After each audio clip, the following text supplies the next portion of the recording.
S, வீடு, schools, hotels, store room இங்கெல்லாம் partition wall கட்டணும்னாலும் இப்போ பில்டிங் போனஸோட first choice Renocon Rapid Wall Panels. So மெயினாக அந்த பெண்ணுக்கு இப்போ வந்து தேவை சேஃப்டியும் அவங்களுக்கு கவுன்சிலிங்கும் அதையெல்லாம் வந்து ஆல்ரெடி செஞ்சுட்டு தான் இருக்காங்க. அதை வந்து திரும்ப ரீஅஷூரன்ஸ்க்காக நான் வந்தேன். அந்த பெண்ணிடம் ரொம்ப நேரம் பேசிட்டு வந்திருக்கேன். இன்றைக்கு அந்த 3 பேரையும் வந்து இன்றைக்கி நம்முடைய காவல்துறை வந்து அரெஸ்ட் பண்ணிட்டாங்க. இப்போ தான் கொஞ்சம் நேரத்துக்கு முன்னாடி அரெஸ்ட் பண்ணிட்டாங்க. எஃப்ஐஆர்லாம் ஆல்ரெடி போட்டாங்க. உங்களுக்கு தெரியும், நேற்று நள்ளிரவு தான் அவங்க வந்து 11 மணிக்கு மேலே அவங்கள வந்து கைது செஞ்சுருக்காங்க. இப்போ வந்து முடிஞ்சிருக்குது. இப்போ அந்த பையன், இப்போ பாதிக்கப்பட்ட பையனையும் பார்க்குறதுக்காக நான் இன்றைக்கி வந்திருக்கேன். ஒரே ஒரு விஷயங்க, ஒரு பாதிக்கப்பட்ட பெண்ணை பற்றி நான் எந்த விஷயம் சொல்ல மாட்டேன்.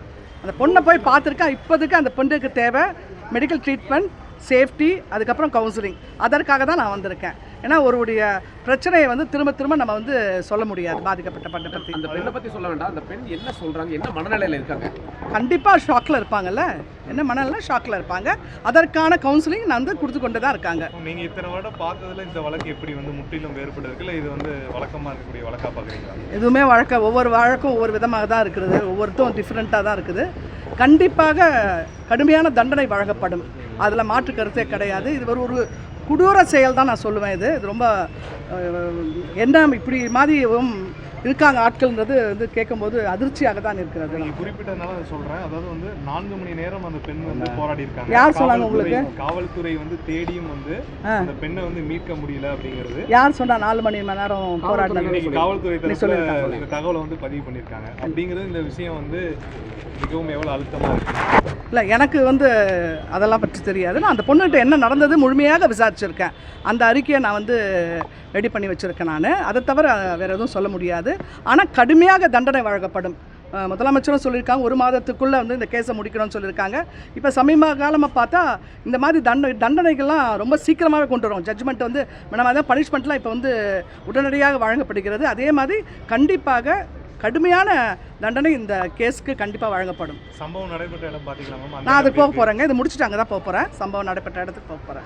பொதுவான ஒரு கருத்து, பெண்களுக்கு எதிரான குற்றங்கள் வந்து அதிகமாகிட்டு, பாலியல் தொடர்பான இந்த குற்றங்கள்லாம் அதிகமாகிட்டு இருக்கு அப்படின்றாங்க. உங்களுடைய பார்வை எப்படி?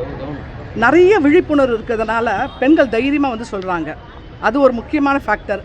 நம்ம 2022 பார்த்தா நிறைய பெண்களிடம் நாங்கள் வந்து ஆணையமாக இருக்கட்டும், சமூக நலத்துறையாக இருக்கட்டும், குறிப்பாக ஆணையம் பார்த்தா ஒரு 40,000 மாணவிகளுக்கு மேலே நாங்கள் முடிஞ்ச அளவு நாங்கள் விழிப்புணர்வு கொண்டு வருகிறோம். முன்னெல்லாம் வந்து பெண்கள் வந்து சொல்கிறதுக்கு பயப்படுவாங்க. இன்றைக்கி பெண்கள் தைரியமாக வந்து தங்கள் பிரச்சனைகளை இந்த மாதிரிலாம் நடக்குது வந்து சொல்கிறாங்க. ஒரு சொல்யூஷனும் வருது.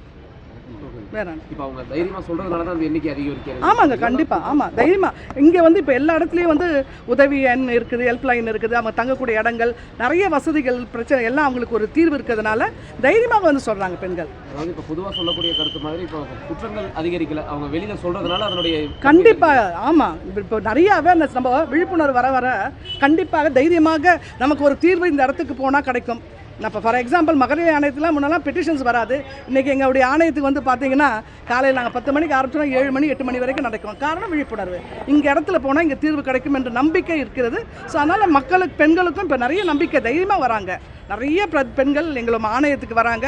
அவங்களுடைய பிரச்சனைகள் உடனுக்குடன் நாங்கள் தீர்த்து வைக்கிறோம். இப்போ ஆணையத்துக்கு இந்த பெட்டிஷன் நிறைய வருதுன்றீங்க இல்லையா? இல்லை, பெட்டிஷன் வருது. அதாவது இந்த மாதிரி பெட்டிஷன் கிடையாதுங்க. குடும்ப வன்கொடுமை, டவரி ஹராஸ்மெண்ட், செக்ஷுவல் ஹராஸ்மெண்ட் போன்ற எல்லா விதமான பிரச்சனைகளும் வரும். ஸோ நிறைய வருது. இது போன்ற இந்த பெட்டிஷன்ஸ் வருதுன்றீங்க இல்லையா? எவ்வளோ சதவிகிதம் அதிகரிச்சிருக்கு? எவ்வளோ இந்த காலகட்டம் எந்த அளவுக்கு? திரும்ப சொல்கிறேன், இந்த விழிப்புணர்வுனால தான் இந்த மனுக்கள் நிறைய அதிகரிச்சிருக்குது. கண்டிப்பாக 2022 இருந்தது நான் சொல்லலாம் ஒரு 30, 40, 50% கூட அதிகரிச்சிருக்குது. தண்டனை அதிகப்படுத்தினால் குற்றங்கள் குறைய வாய்ப்பு இருக்கா? கண்டிப்பாக இருக்குங்க.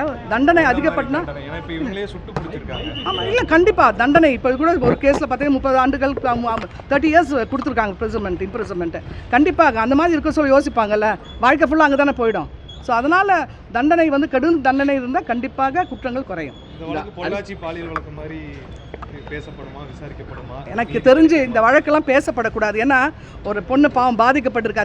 திரும்ப அந்த பெண்ணை பற்றி பேசி அது வந்து ரொம்ப கஷ்டப்படுறாங்க. நிறைய பெண்கள் என்னிடம் வந்து சொல்வது என்னென்னா, எங்களை கொண்டு வந்தாலும் எங்களை பற்றி நிறைய பேசப்படுவதால் அவங்க வாழ்க்கையும் பாதிக்கப்படும் இல்லை. அதனால் கண்டிப்பாக இப்போ வந்து ஜுடிஷியலுக்கு போயிட போகுது. அரெஸ்ட் பண்ணி ரிமாண்ட் பண்ணோன்னே இது நீதித்துறைக்கு போயிடும். கண்டிப்பாக நீதி வந்து தன் கடமையை செய்யும். 50% புகார் மனுக்களுடைய எண்ணிக்கை எண்ணிக்கை வந்து அதிகரிச்சிருக்கு இல்லையா? 30-40%. 30-40%. அந்த புகாரின் மீது எந்த அளவுக்கு நடவடிக்கைன்றது எந்த அளவுக்கு இருக்கு? எத்தனை சதவிகிதம் தண்டனை வாங்கி தந்திருக்கு? இல்லை, அதாவது சதவீதம் வந்து பர்சன்டேஜ் ஆனாலும் சொல்ல முடியாது. நிறையவே பண்ணியிருக்கோம், நிறையவே சில விஷயங்கள்லாம். அதான் வரக்கூட பெட்டிஷனை பற்றியும் தான் நான் பேசுகிறேன். நிறைய சிலதெல்லாம் இமீடியட்டாக ஆக்ஷன் தேவைப்படும். டொமஸ்டிக் வயலன்ஸ்லாம் அதுக்கெலாம் வெயிட் பண்ண மாட்டோம். இமீடியட்டாக குறிப்பாக காவல்துறை வந்து மகளிர் ஆணையத்தோடு மிகவும் ரொம்ப ஒத்துழைப்பு. உடனே குறிப்பிட்ட கமிஷனர்ஸோ எஸ்பிஸோ ஆணையத்திலேருந்து இப்போ எல்லாமே டிஜிட்டல் வேர்ல்டில் இருக்கும்.